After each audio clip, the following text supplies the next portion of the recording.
CEO of the Restaurant Association of South Africa, Wendy Alberts, says she's headed to the union buildings to plead with the president and government to lift the alcohol ban and adjust curfew times. Alberts says she will sit there every day until she gets answers. Wendy Alberts joins us now for more on this. Wendy, the issue at hand speaks to the survival of thousands of South African restaurants and businesses in the liquor supply chain, the survival of hundreds of thousands of South African families. What are your demands?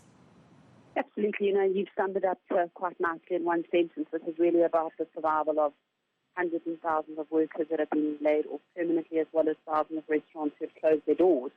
And there's no necessity for this. We've been through this now for almost a year of COVID, and we've outlined to government that when there is an opportunity for us to engage in functional conversations, that is a workable way for us to find solutions that plays our part in, one, slowing down the curve, and two, executing the protocols and the directives. It means that we are able to save an industry. So we've been left now in the dark since the 27th of December.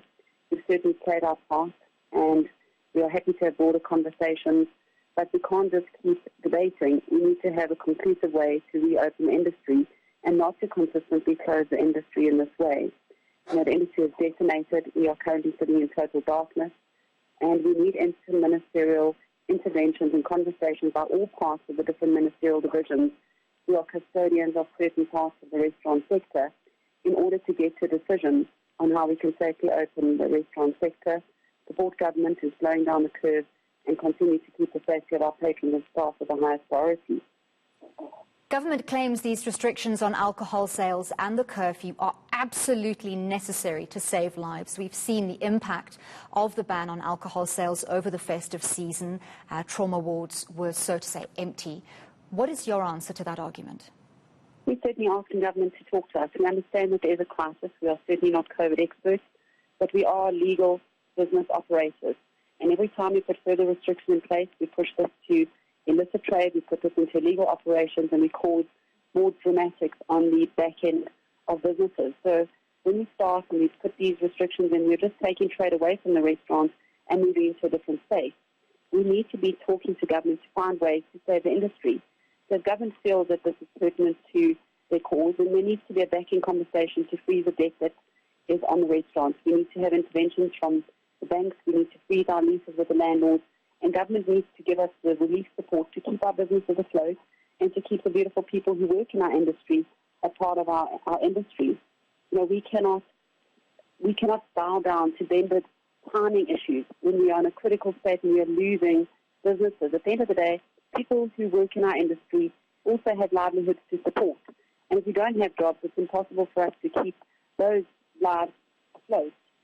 And to holistically just take a blanket approach and blame the restaurant sector in particular for the mass mistakes that everybody took over the festive season.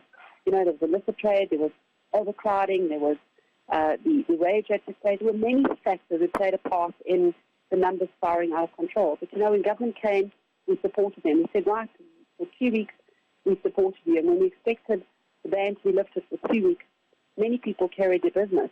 But it can't be all or nothing conversation.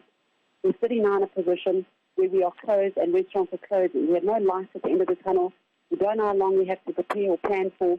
And government has a responsibility to serve our industry, just like we serve the beautiful patrons in our restaurants. We're calling on all patrons to please come back, love our restaurants. We are really in desperate stakes, and we need to have government sit down in an interministerial meeting with us to find a solution on how we can open ASAP. Wendy, you're so desperate to get answers that you're willing to camp out on the lawns of the union buildings, not to be the bearer of bad news, but a group of Khoisan camping out at the union buildings waiting to be heard by the president have been there since 2018. How long are you willing to camp out? Are you going to be sleeping there? What about security? And do you have adequate supplies? We have got contingency plans. We certainly are there to be legally compliant. We're an organisation that professes all legalities. We will keep within the curfew, we'll do what we need to do, and we'll continue to reach out to government on a daily basis. We don't want the restaurants to turn to any type of illicit trade that has been taking place in the rest of the world. We're saying to government, collaborate with us, talk to us.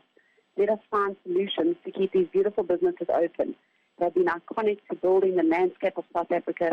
We are the heart and soul of the South African area. We are here, we are on iconic tourism belt, responsible, and the decimation doesn't only end with a restaurant that closes its doors.